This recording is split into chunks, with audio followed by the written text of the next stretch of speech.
Chlorine gas কিন্তু তোমরা দেখে বুঝতে পারবে, দেখছি এখানে বাবলস উঠছে, একটা ধোঁয়ার মতো ওঠে।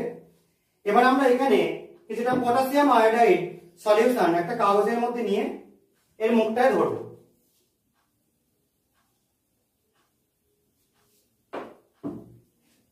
দেখো এর মুখটার সামনে ধরছি আমরা এই কাগজটাকে, এবং কাগজটা কিছুক্ষণ এরকম করে ধরে রাখতে হবে।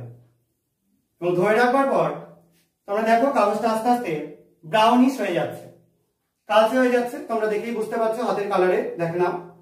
তো এই ব্রাউনিশ হয়ে যাওয়াতে তোমরা বুঝতে পারবে কি এখান থেকে যে ক্লোরিন গ্যাসটা উৎপন্ন হচ্ছে, এটা তো গন্ধ তোমাদের এখানে শোকানো সম্ভব না।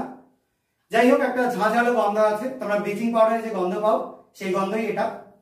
যে গ্যাসটা উৎপন্ন হচ্ছে সেই ক্লোরিন গ্যাসটা, এটা আমরা পটাশিয়াম আয়োডাইডের একটা দ্রবণ নিয়েছি কাগজের মধ্যে, যে দ্রবণটা থেকে আয়োডিনকে মুক্ত করে দেয়।